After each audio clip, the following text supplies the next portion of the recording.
Adiós, Chile querido es una novela que se desarrolla en torno a los acontecimientos que rodearon el ascenso de Salvador Allende a la presidencia de Chile el 4 de septiembre de 1970, y su trama relata la vida de más de 600 personajes reales. Contada con maestría, se acerca a aquellos turbulentos momentos desde la perspectiva de la muchachada del barrio República de Santiago, últimos sobrevivientes de un pasado que se extinguía. Sin hacer concesiones al dramatismo social y político del momento, y con un lenguaje sencillo y fresco, pero extraordinariamente literario a la vez, consigue introducirnos en aquel mundo del Santiago de hace medio siglo y hacernos vivir, junto a aquellos jóvenes, los cambios que estremecieron hasta sus cimientos a una sociedad que amaba, como un valor principal, la amistad cívica y la paz social. Desde los años 30 y hasta la década de los 60, Chile se encontraba gozando de un modelo de democracia social, de un buen desarrollo económico y de una institucionalización ciudadana del poder. Sin embargo, todo esto se vio truncado en los años 70, cuando el país hubo de atravesar el gobierno de Allende, seguido del gobierno militar y más tarde el contubernio neoliberal marxista que gobernó entre 1990 y 2022. A lo largo de los años 70, 80, 90 y 2000, Chile vivió revoluciones que afectaron al ciudadano chileno, el cual dejó de ser patriota y pasó a ser individualista y carente de solidaridad. Durante la lectura encontraremos a los más de 40 chicos y chicas que se reunían en el barrio República, cuyas trayectorias vitales y conflictos existenciales son narrados paso a paso, como también el destino trágico que tuvo la mayoría de ellos, a consecuencia de las crisis políticas de aquel periodo de la historia de Chile, que truncó sus existencias en la flor de sus vidas. Dentro de esos jóvenes hallaremos a Emilio, quien, a pesar de todas las tribulaciones, decide no perder la fe hasta el final y cuenta los hechos acontecidos en Chile en aquella época, así como su historia, la de su familia, su barrio, sus amigos y sus amores. Quien lea la novela se enamorará de sus heroínas: Susana Espósito, Yamilet Cid, Montserrat Cormec, Belén Ribano y Eliana Vicuña, que fueron los grandes amores de Emilio. Esta es la primera novela chilena que se aventura a relatar lo que ocurrió en los gobiernos de Allende y de Pinochet. Una obra traspasada de historia, filosofía, poesía, política, rock, erotismo, amor y juventud, que no deja indiferente a nadie. Estimadas amigas y amigos, gusto de estar nuevamente con ustedes. Haré un video esta vez sobre mi libro. Aunque parezca sorprendente, después de 13 años, desde el 2010 hasta el 2023, por fin tengo el libro en mis manos. Como les expliqué en un video anterior, la portada está compuesta por el Palacio Urmeneta de mi tatarabuelo José Tomás Urmeneta, que fue demolido en forma bestial durante el gobierno de la primera administración del presidente Ibáñez, porque el gobierno no quiso aportar 500.000 pesos para su refacción. Este palacio, según lo que decía el famoso crítico literario, el más grande que ha tenido Chile Alone, ha sido el más fantástico de todos los palacios que ha habido en Chile. Y al centro, parado en la vereda, aparezco yo, joven, para establecer el nexo y la vinculación que existe entre esa historia y el personaje que represento yo en la novela. Esta novela, como les he explicado, tiene más de 1200 páginas, pero creo honestamente que este esfuerzo valió la pena. Valió la pena para mí, porque es la obra de mi vida y es algo que habría sido muy grave que me hubiera muerto sin haber hecho esta historia, porque este libro es una novela y al mismo tiempo es la historia de Chile, desde la elección de Allende hasta el presente, la historia de mi familia, la historia del barrio República, la historia de mi grupo de amigos y de mis amores. Dentro del libro van a conocer a las 5 heroínas, que son Susana Espósito, Yamilet Cid, Montserrat Cormec, Belén Ribano, Eliana Vicuña, de las cuales me volví a enamorar, tal como ocurrió en la vida real mientras escribía este libro. Las características centrales del Chile de aquella época era que la gente era feliz. No solamente era feliz, era gente que no tenía envidia. No se le pasaba por la mente, por ejemplo, andar a la persecución de compras de objetos como para aplastar al vecino. Y esta gente que era feliz era inocente. El chileno de esa época era un español con características de campesino, aun cuando viviera en la ciudad. Era una persona que no era malintencionada, era una persona llena de bondad y de amistad, de patriotismo, de fe, y al mismo tiempo una persona que no tenía perspicacia para darse cuenta de las maldades o las trampas que alguien quería hacer en su contra.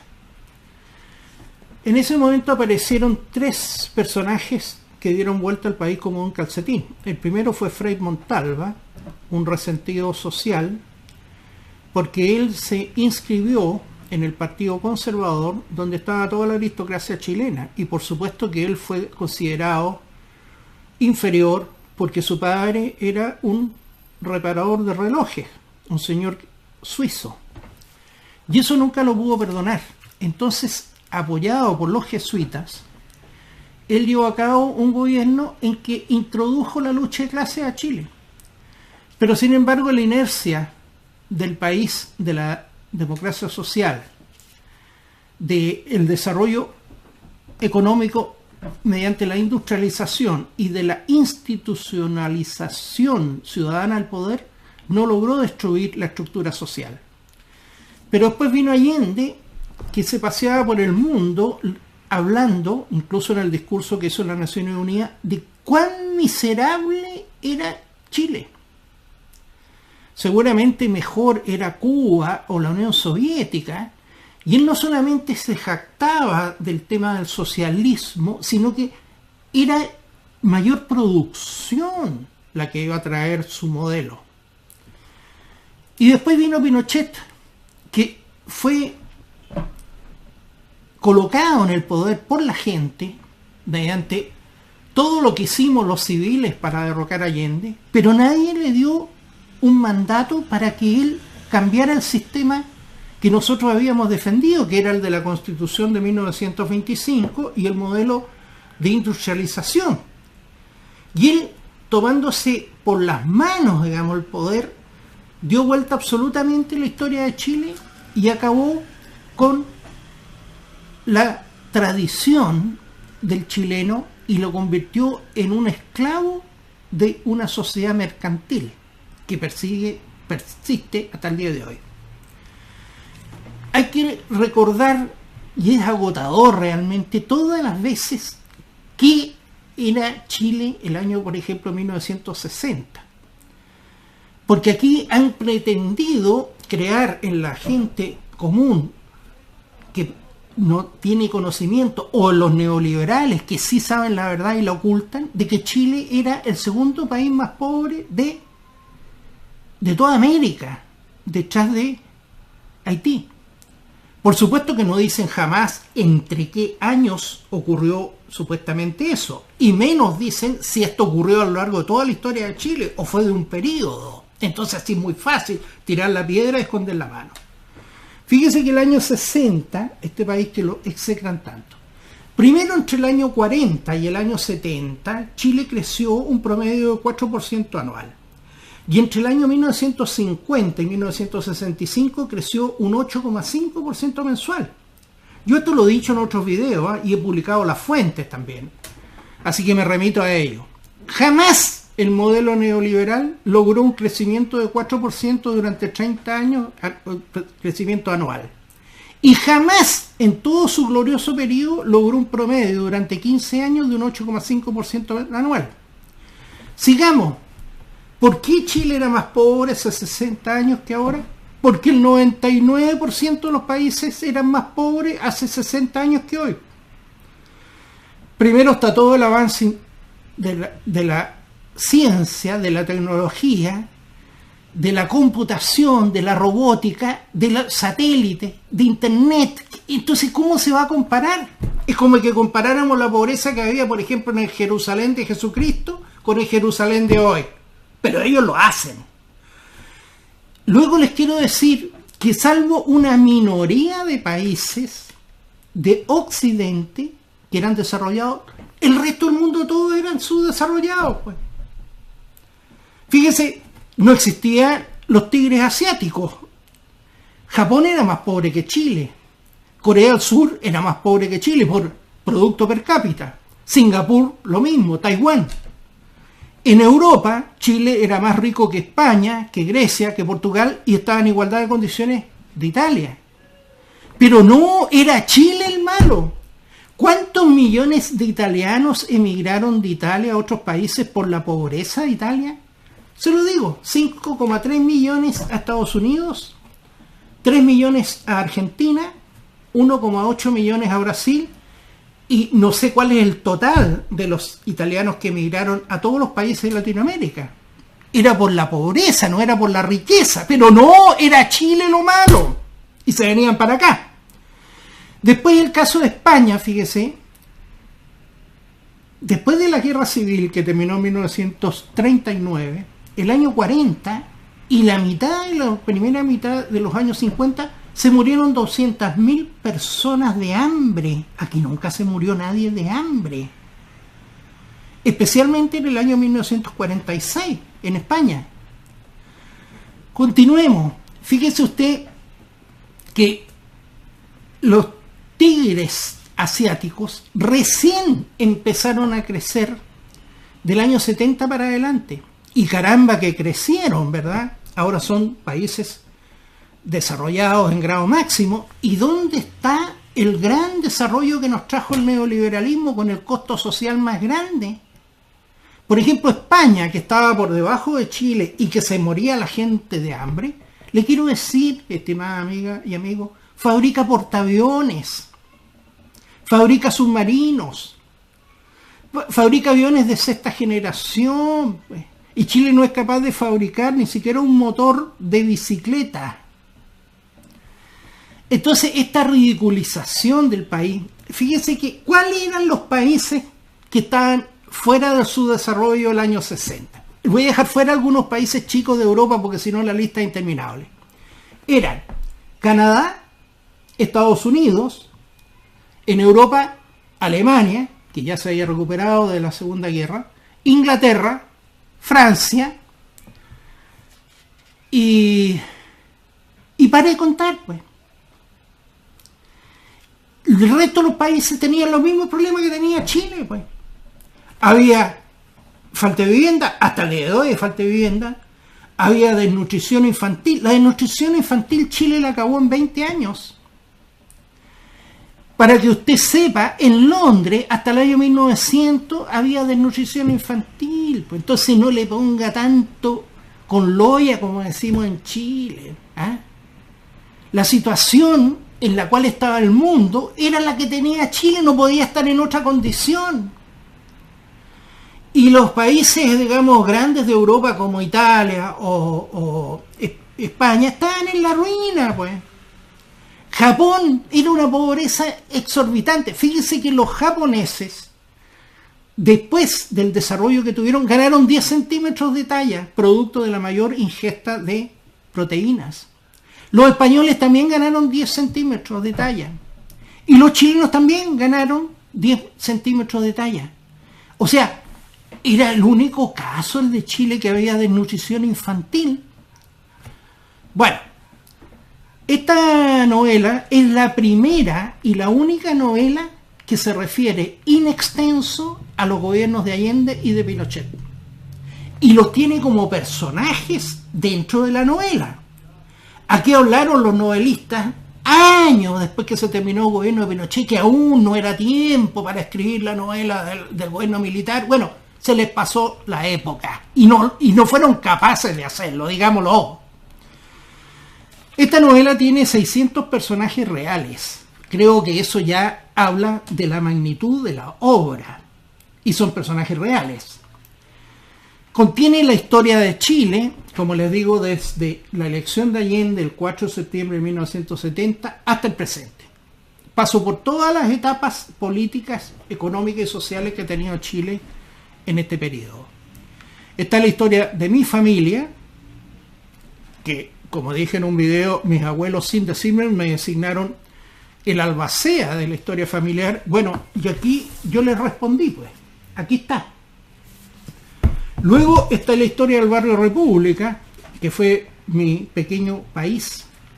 La historia de mis 40 amigos y amigas del barrio República, que seguimos reuniéndonos a almorzar. Y les quiero decir que fue tan impactante aquello que pasó y lo que pasó después, que destruyó lo anterior, que durante los años siguientes y hasta hace poco, muchos de los amigos de esa época del barrio que se habían ido del barrio venían desde sus domicilios a sentarse en la Plaza Manuel Rodríguez para ver si podían encontrar o reencontrar algún amigo o amiga del pasado, y se iban absolutamente desmoralizados porque no encontraban a nadie. Solamente gracias a internet se produjo el reencuentro. Si hubiera sido tan malo, y estoy hablando de amigos que eran pobres, ¿quién habría hecho ese esfuerzo de recordación, de memoria, de rememoración de aquella época? Bueno, las 5 heroínas, como le digo, voy a repetir el tema, son Susana Espósito, Yamilet Cid, Montserrat Cormec, Belén Ribano y Eliana Vicuña. Creo que se van a encantar, tal como me ocurrió a mí mientras escribía el libro, a leer sobre ellas. Este es un libro que no solamente tiene una cantidad gigantesca de páginas, sino que además tiene historia, filosofía, poesía, política, rock, erotismo, amor y juventud. No deja indiferente a nadie. Este libro, estimadas amigas y amigos, me salió, o me costó, 80.000 pesos el ejemplar en la editorial Salesiana. Yo lo voy a vender a 20.000 pesos más el costo de envío. Y lo hago precisamente para que las personas, no por razones económicas, puedan, o mejor dicho, por razones económicas, puedan no comprarlo. Mi interés no es ganar plata, ni siquiera recuperar el dinero, sino que hacer circular el libro.